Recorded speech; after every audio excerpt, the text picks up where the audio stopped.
आप सभी दोस्तों को जय श्री कृष्णा।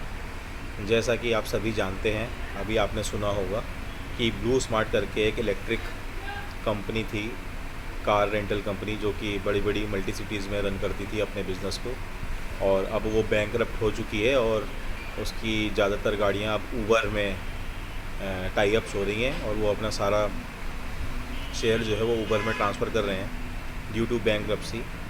और अब वो ही सेम गाड़ियाँ ऊबर ग्रीन के नाम से जानी जाएंगी।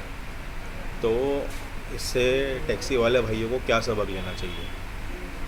तो जितने भी लोग ये अपनी इंडिविजुअल टैक्सीज चला रहे हैं, वन वे में चला रहे हैं, कम रेटों पर ड्यूटी उठा रहे हैं, जिसका कोई मतलब ही नहीं बनता, तो उन लोगों को इससे एक चीज़ सीखनी चाहिए कि देखिए, इलेक्ट्रिक कार में कम खर्चा बताते हैं और वो मल्टी सिटीज़ में जहाँ पर काम की कोई कमी नहीं है, उधर पे होने के बावजूद भी बैंकरप्ट हो चुकी है कंपनी। तो कहीं ना कहीं वो क्यों है, आप इस चीज़ को समझिए। ये जो गाड़ी है ये बड़ी मेहनत से ली जाती है, इसके पीछे एक ड्राइवर की, एक ट्रांसपोर्टर की बहुत मेहनत होती है अपने कस्टमर को अच्छी सर्विस देने के लिए। और हर जगह का अपना अपना डेमोग्राफिक लोकेशंस हैं, अपनी अपनी कंडीशंस हैं। जैसे कि आप प्लेन्स में छोटी दूरी में वन वे करेंगे और अगर वहाँ कस्टमर का इनफ्लो ज़्यादा है तो आप कमाई कर सकते हैं। लेकिन यही सेम चीज़ अगर आप जैसे पहाड़ी इलाकों में इम्प्लीमेंट करेंगे और अगर हम कहते हैं कि नैनीताल से भीमताल वन वे कर दें या नैनीताल से अल्मोड़ा वन वे करें, तो वो वहाँ सक्सेसफुल नहीं है, क्योंकि उस डेमोग्राफिक लोकेशंस में बहुत दिक्कत है। एक तो सीज़न ही जो है वो दो तीन महीनों का चलता है। सेकेंडरी चीज़, उसके बाद इस रोड में रेगुलर ट्रैफिक नहीं रहता है, वो सभी जगह पे नेटवर्क्स की सुविधा अवेलेबल नहीं है। अब आप इसी चीज़ से अंदाज़ा लगाइए कि पब्लिक ट्रांसपोर्ट इतना ज़्यादा होने के बावजूद भी ये वन वे वाली गाड़ियाँ अभी भी चल रही हैं और बहुत कम रेटों में चल रही हैं। आप यकीन मानिएगा कि जो रेट आज से 15-20 साल पहले हुआ करते थे, जब डीजल सस्ता था, ड्राइवर सस्ता था, टैक्सेस सस्ते थे, गाड़ियाँ 3-4 लाख रुपए सस्ती थी, सब कुछ सस्ता था, तब आदमी की इनकम बहुत अच्छी थी, तब गाड़ी 8 से 10 हज़ार रुपये में दिल्ली जाया करती थी। और आज सभी कुछ महंगा है, इतना महंगा है कि आप पूछो मत। उसके बावजूद अब गाड़ियों की जो टोटल अमाउंट उन्हें मिल रहा है वो 3500 हो गया है। केवल किस लिए? कंपटीशन के लिए। जो नए नए लोग आ रहे हैं बिज़नेस करने के लिए, जिनको तमीज़ नहीं है और जिनको कोई फ़र्क नहीं पड़ता कि गाड़ी यहाँ से टूट रही है, वहाँ से फूट रही है, उसकी सीटें गंदी हैं, उसमें ड्राइवर कैसा है, कोई नशे में है, कोई चरस पी के है। तो ये आप किसी के साथ खिलवाड़ मत कीजिए। हर एक चीज़ का एक स्टैंडर्ड होता है, एक बेसिक स्टैंडर्ड होता है जिसको हमें मेंटेन करना चाहिए। अगर आप सस्ते रेट में काम करेंगे तो सर्विसेज भी आप चीपर ही देंगे, इस बात को आपको मानना पड़ेगा। ऐसा नहीं है कि कस्टमर पैसे देने को नहीं आता। देखिए, हर टाइप की होटल चल रहे हैं 1 स्टार से लेके 5 स्टार, हर टाइप की सर्विसेज चल रही हैं 1 स्टार से लेके 5 स्टार। कोई ताज में भी खाता है, कोई ढाबे में भी खाता है, फ़र्क होता है। इसको आपको समझना पड़ेगा कि फ़र्क होता है। तो ये मेरे टैक्सी वाले भाइयों से, ट्रांसपोर्टरों से बड़ी विनम्र निवेदन है कि बड़ी बड़ी कंपनियों से कुछ सीखें। जैसे कि ओला, ऊबर, आप देख लीजिए उनके पास क्या है। जनरली ओला, ऊबर के पास ना के बराबर टैक्सीज़ हैं, सब आउटसोर्सेज हैं। और आउटसोर्स होने के बाद जब ये हाल उनका है कि उन लोग ड्राइवर भाइयों को या टैक्सी ऑपरेटरों को पैसा नहीं बचत आ रही है, ड्यूटी के बहुत कम पैसे मिल रहे हैं, कमीशन बहुत ज़्यादा कट रहा है, तो उसको आप डायरेक्ट अपने बिज़नेस में ट्रांसफ़र क्यों नहीं करते हैं? ज़माना इंटरनेट का है, सब कुछ गूगल में है। अगर कोई ऊबर भी सर्च कर रहा है तो वो भी गूगल से ही सर्च कर रहा है।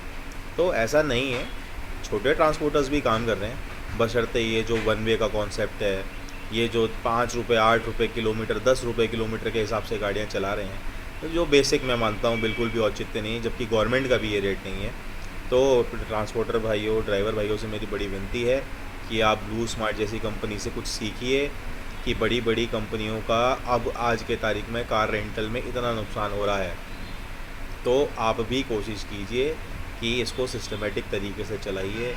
गाड़ी की कॉस्टिंग, ड्राइवर का खर्चा, उसके मेंटेनेंस का खर्चा सब कस्टमर से ही लिया जाता है। कस्टमर ही गाड़ी को इस्तेमाल करता है और उसी के हिसाब से उसको सर्विस दी जाती है। तो अच्छी सर्विसेज देने के लिए आपको अच्छे पैसों में भी गाड़ी चलानी पड़ेगी।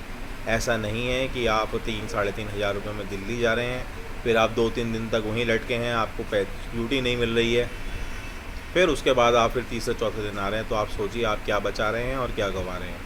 ऐसा नहीं है कि सभी दिन एक जैसे होते हैं, कोई कोई दिन बहुत अच्छा भी होता है, सीज़न भी आता है, ऑफ सीज़न भी आता है, पर अगर आप ऑन एन एवरेज निकालेंगे तो कोई बहुत अच्छा प्रॉफिट नहीं है। जिस हिसाब से आप एक मेहनत कर रहे हैं, जिस हिसाब से एक ड्राइवर भाई मेहनत करता है, जिस हिसाब से एक ट्रांसपोर्टर मेहनत करता है, उस हिसाब से प्रॉफिट बिल्कुल नील एंड नल है। तो कोशिश करिए कि आप काम को अच्छे तरीके से करिए, अच्छा बढ़ावा दीजिए। ओला उबर जैसी कंपनियों पे निर्भर ना रह के अपने ऊपर, अपने गूगल पे ऐड कर चला के या अपनी ऑनलाइन प्रेजेंस लेके, आजकल तो बहुत सारी चीज़ें हैं, आपको पता ही है, बहुत सारी चीज़ें। और जैसे ये इन ड्राइव ये लोग चला रहे हैं, क्या है ये सब कमीशन एजेंट ही तो हैं।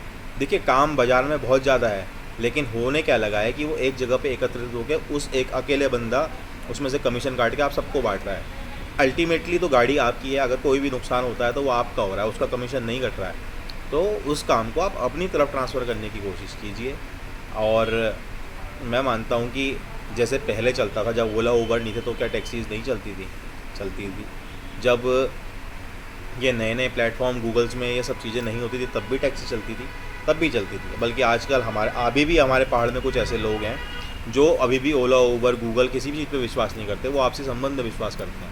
वो पैसों को महत्वता नहीं देते हैं, वो सामने वाले बंदे को महत्वता देते हैं, उसकी गाड़ी को, उसके ड्राइवर को, क्योंकि उनका विश्वास है। तो इस विश्वास को अपने कस्टमर में कायम कीजिए और उनको चीपर ऑप्शंस की तरफ ले जाने के बजाय थोड़ा सा अपग्रेड करिए। ऐसा मत करिए कि कस्टमर को ही बिल्कुल 100% बेनिफिट हो जाए और आपको उससे बहुत दिक्कत हो जाए। और अमूमन आप जान ही रहे हैं कि क्या हाल हो गए हैं टैक्सी वालों के।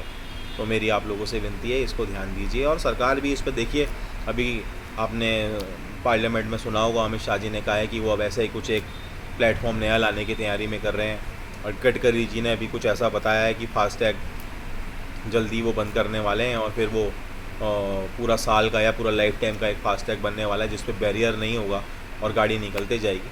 तो गवर्नमेंट अपनी तरफ से पूरा ख्याल रख रही है, बस आप लोगों को भी उसके साथ चलना पड़ेगा, अपने रेट्स का ख्याल रखना होगा। आप इस कंपटीशन के चक्कर में रेट्स को ख़राब मत कीजिए, स्टैंडर्ड रेट्स दीजिए, अच्छी सर्विस दीजिए।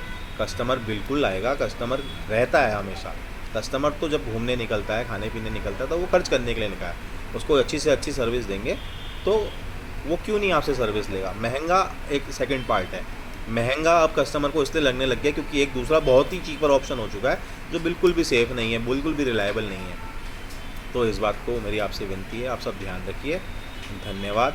वैभव लक्ष्मी टूरिज़्म के यूट्यूब चैनल को मैं आपसे रिक्वेस्ट करता हूँ कि आप लाइक कीजिए, सब्सक्राइब कीजिए और ज़्यादा से ज़्यादा लोगों में शेयर कीजिए। आपका बहुत बहुत धन्यवाद। आपको उत्तराखंड में कोई भी जानकारी लेनी हो, कैंची धाम, नैनीताल, भीमताल, सातताल, नपुंसकताल या यहाँ के टूर के लिए, तो आप हमसे संपर्क कर सकते हैं।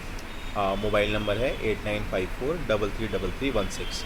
आपका बहुत बहुत धन्यवाद इस वीडियो को देखने के लिए। जय श्री कृष्ण।